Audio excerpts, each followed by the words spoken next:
Hello, everyone watching at home. Welcome to Adelaide Eternal. We are back with some more Highlander playtesting. I'm here with Beckett Wolfe. Hello, g'day. Oh my god, did I just say hello, guys? You screwed up your own intro. Well, I was never seen this time. I never, you guys have just become accustomed to high quality g'days, but I never promised them, all right? Oh, you're not locked into it. You're not going to be typecast to your own intro. If he was like, that's not Beckett Wolfe. He's an imposter. It would be the easy way to tell which one of you to shoot, right? Which one's the real Beckett, and you're looking between the two of you, and then it's the one that says, "Good day, guys." What have you done with Beckett? I'm playing a bug midrange deck, and Beckett is playing a rug control deck. And so it's going to be interesting to see how these two match up. You've probably seen some of our other matches as well. We're just mixing it up a little bit and seeing how they go. Well, shall we roll for first? Yes, please. I'll take odds, please. You got it. All right. I will start us off. Let's get off to the races with this Dryad Arbor. Go for it. Oh, that's a risky one. Oh, yeah. Do you have the 2 ways to punish me? I did not. Go. Nice. That was the plan, right? Don't get punished. The end. Don't get punished, Doc Deck. Let's play this Tropical Island, and I will pass the turn to you. Okay. Ooh, I'm going to shock and Hex Drinker. Oh, no. We've seen that one before, haven't Not we? again. I'll respond with Ice Fang Coatl. Coatl, yep. All right. Yeah, you got it. All yours. All right, on tap. Every time, lose to this Hex Drinker. All right. So draw. Is it 2-1, is it 4-4, is it 6-6? He does it all. The power. It's a high power level there. Okay, so you got 1 mana up. I wonder what that 1 mana is representing. It didn't have anything to do with it, Sarv. It's probably representing nothing. Not a single thing. Yeah. Single thing in there. I will play this. And why don't I just get in there? Why don't I just get in there? Bit of a race. With both? Yeah, with both. Okay. Aggressive, right? Yeah. And then I'm going to pass turn.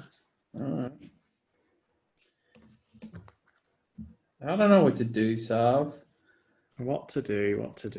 I will get in for 2. Get in there. That's it. 13, I feel like 18. I need to choose between, making my Hex Drinker a decent threat and protecting it. I will pass. Alrighty. I guess at end of turn I will fetch. So let's go to 17. I grab myself the greatest thing to fetch, right? It's just always feels so satisfying to get a triome, doesn't it? Yeah, I mean, it makes me feel like I'm playing Modern again. The old end of turn fetch. Yeah, and your opponent just is like end of turn fetch, and you don't even blink. Because in Highlander, you're like, what are they fetching for? What are they getting? Fetching end of turn? Like, is this going to be a Vendilion plea? But in Modern, you're like, yeah.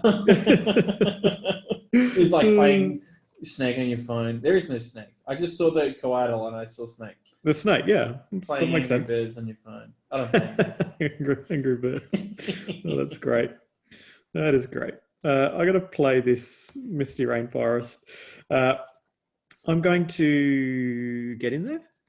It's going to be 15. Yeah. And then I'm going to try and punish you for not tapping out. And I'm going to play Thrun.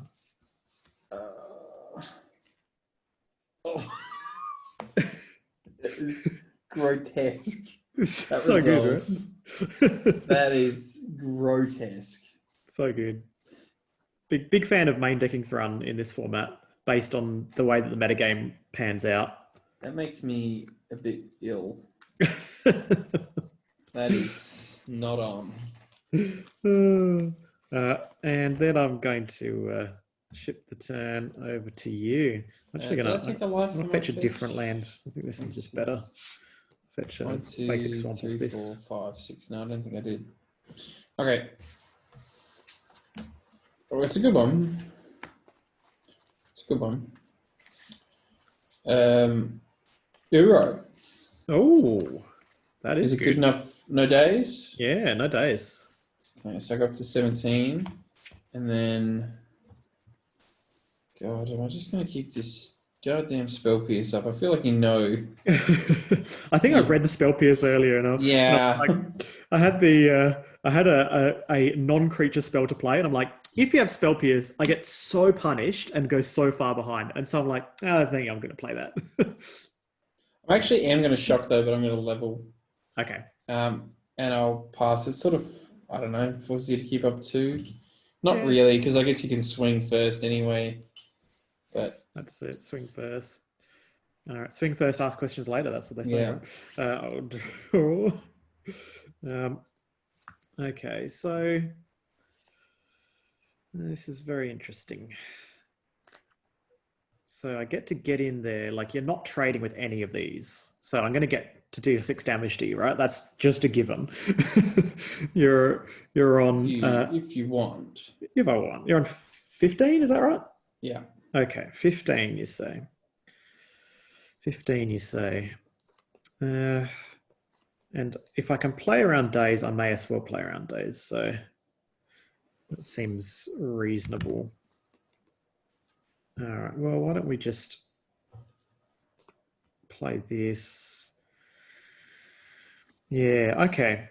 Because we've got so many choices here. We're going to play a brainstorm. That's a misstep. Ooh, interesting. Interesting. All right. Yep. That's fair. You just want to fill that bin? Well, that and Brainstorm's a good card. It does seem reasonable. Plus, I got a lot of cards in hand at the moment, so I think I'm happy to trade off cards in hand when I'm losing on board. Yeah, that's reasonable. Okay, well, I'll play this land then. Mm-hmm. And I will... 1, 2... I'll get in there for 5. I got an 8. Then I'll cast a Green Sun Zenith. Ooh. For 1. Yep. Shaman, eh? And we're going to grab Deathrat Hex Shaman. Drinker. It could be Hex Drinker. Hex Drinker will be sweet, but I think Deathrat Shaman is better here. I think so too. And your Green Suns shuffles in as well. Green Suns shuffles in. Good call. All right. Deathrat Shaman just it forces you to try and go aggro and try and get Uro out. No, I think it's correct. You've already won the board. You don't need another 2 damage. You want versatility. Especially with an Uro. Yeah, I've lost to this Hex Drinker against you so many times now that I know that, you just have to race. Here I'm racing, and you're going to find it hard to get around that, I reckon. Astro Babe. Yep, Astro Babe. It's your bae. It's my bae.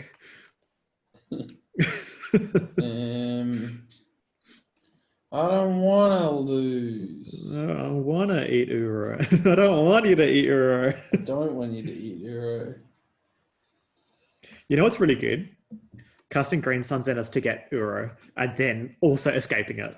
Such a good feeling. Yuck. Oh, that's such a mid-range. It's going to be thick fading. Thick fading. I don't know. Nice. I'm gonna maybe respond to this because it's gonna be pretty if you have Spell Pierce and then you just fill your bin and then sets you up for an Uro, that would be so disgusting. Man, it locks you into eating Uro a bit. Not really. Yeah. I guess if you have lethal, you can probably just eat Uro. I think I just have to. So I think I just have to play this. It was bad. It was so bad. I just feel like you've got Spell Pierce, and if you have a counter spell here, and I cast a counter spell on the deck, you Spell Pierce it, then you activate deck. It's not that bad, right? You can still eat Uro, right? Yeah, you activate Dak. I eat Uro, so I'm no longer caring about Dak's loot.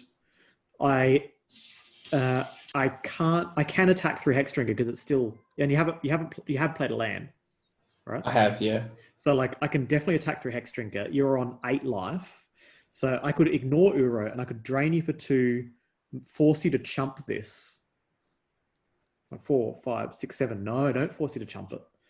Oh, that's interesting. What would you do out of interest? I feel like I'd use my mana. I think it's pretty obvious I've got spell piece or like something, spell snare. Something to interact with it.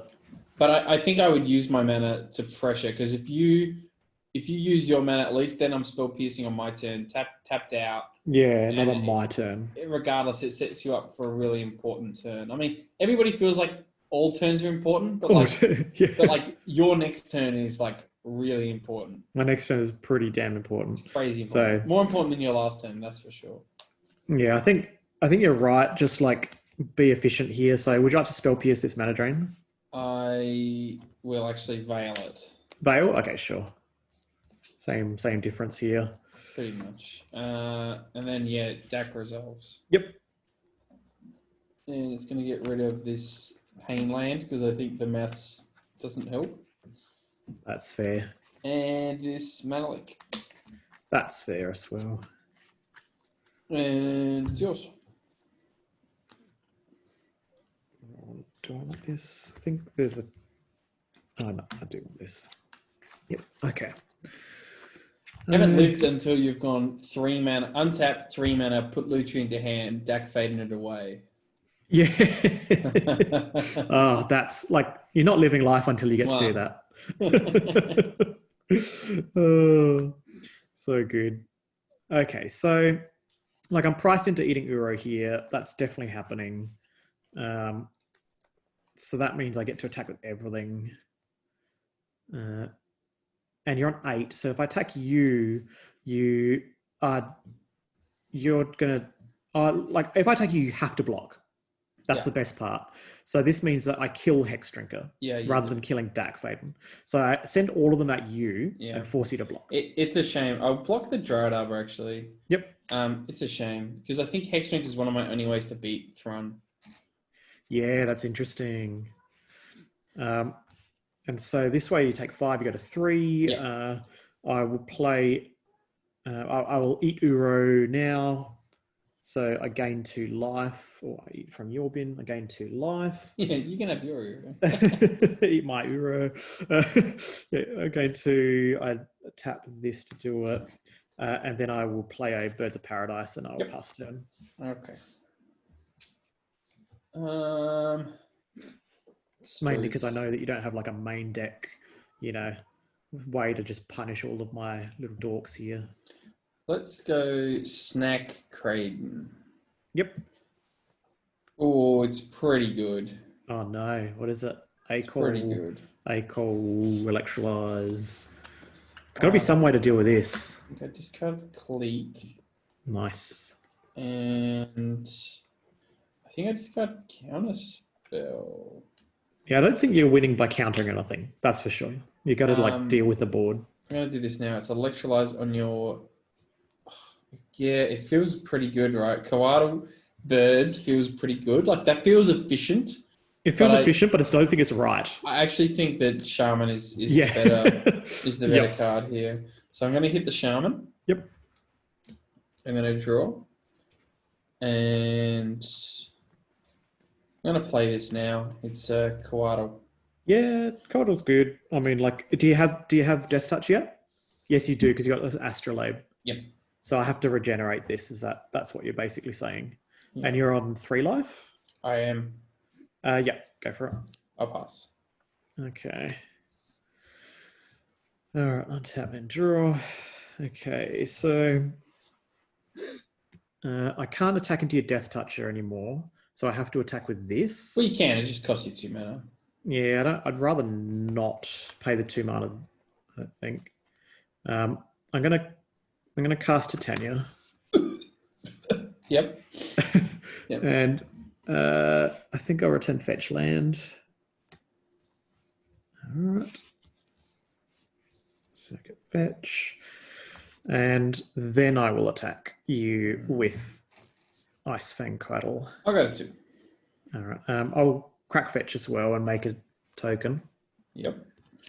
And I'll get myself basic forest and I'll play an Astrolabe.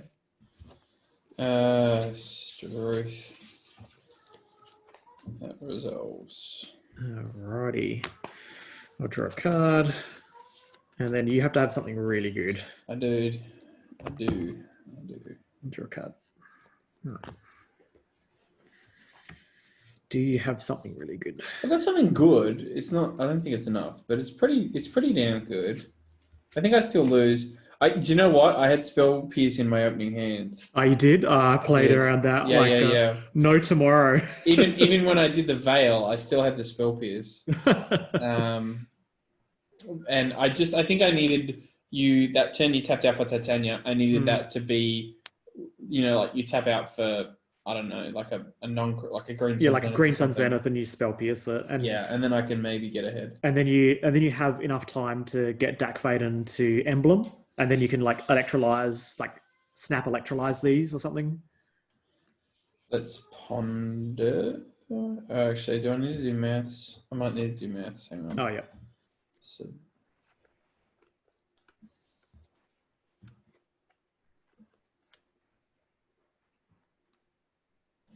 God damn, I can't ponder. Oh, wow. Can't even ponder. You got a pretty big turn going on. Thanks, man. Got some serious turnage. What is it? I feel like I lose if you have a fetch land anyway, or if you have any counter spells. I don't know. Maybe I'll just do them now. Lutri Bolt? Brazen Borrow, bounce your token. Wow, nice. And then I'm going to snap electrolyze your your 2 critters there. The 0 ones and the 1/1. And then I'll draw. What's your life total? 1, 2. 2. But I've got 2 blockers. And you've got 2 blockers. So if you're on 2 and you got 2 blockers. One of them is a toucher. So I get to chump the snap on the Thrun and then trade with the Titania. I just got to hope you don't have a fetch land for an additional 5/3 before combat. Well, I think then I daze the electrolyze because I think it represents one. Like it doesn't win next turn, but it represents this being lethal the following turn. Yeah. So and I'll return the Triome because that's a cycler. Yeah, I think that's pretty relevant. I mean, even me drawing a card, I'll pass. Even me drawing a card there is pretty big. Yeah, that's it. And you're right. It's a 2-turn clock, right? If I was on 40 and it was a 20/20, you'd daze it. That's it. Exactly right. Yeah. Kobe, can you hear the cat? Is that really horrible? There's like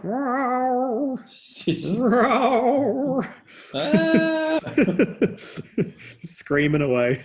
I always imagine she's like just singing Godzilla. Do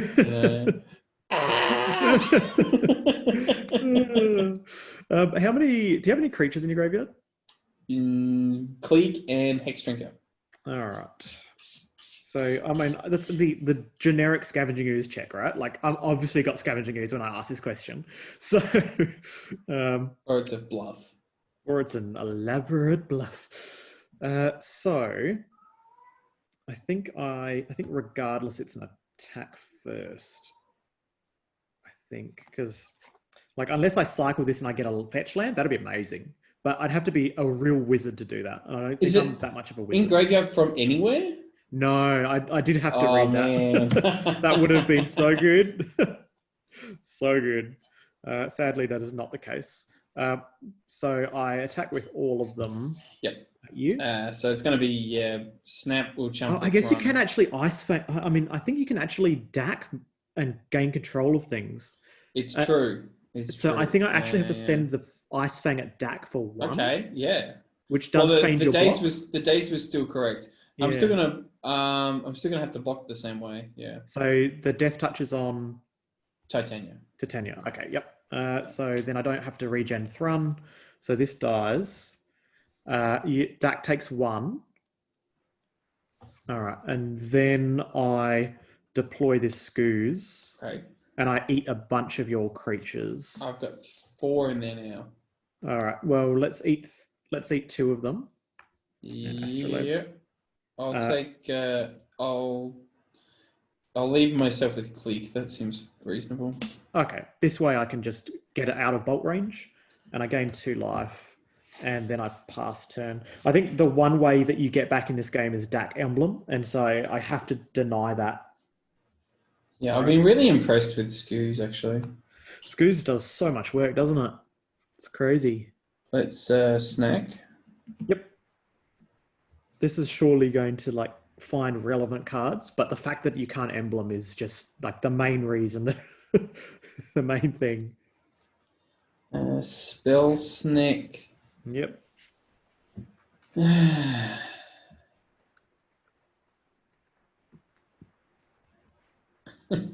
feel like I'm staying afloat, but I'm not generating anything because I have to chump block so much. Yeah, and having had the ability to like Green Sun Zenith for Deathright to exile the Uro early game, if that wasn't the case, the Uro would have dominated this matchup. Yeah. That continual life gain and blocking. Yep. I will get Acol. That seems totally reasonable. And I will cast Acol. And how much mana do you have available after that? I've got 3, and I haven't played a land yet. Okay, I'll mental misstep the Acol. I was holding a spear for like Ponder or something, but when you find Acol off this... Well, it's funny you mention that because I will Ponder. You Ponder first? Yeah. Because I would have probably misstepped the Ponder. Maybe. But I wanted to keep my mana open. Yeah, true. Yeah. Yeah. Ponder's probably not going to do it. I think that's a bummer. I did have Chain Lightning for, I guess, Codal or like something. But Chain this and then just have 2 lethal attackers, right? Yeah. Yeah, I needed that. I need that Acol to resolve. Well played, Sarf. Oh, look at that! Good amount of pressure and a good amount of. That was. You didn't have to sacrifice your card advantage to get the pressure out. And the Thrun was, huge because I had Mana Leak and Spell Pierce that I kept up that turn instead of investing it in Hex.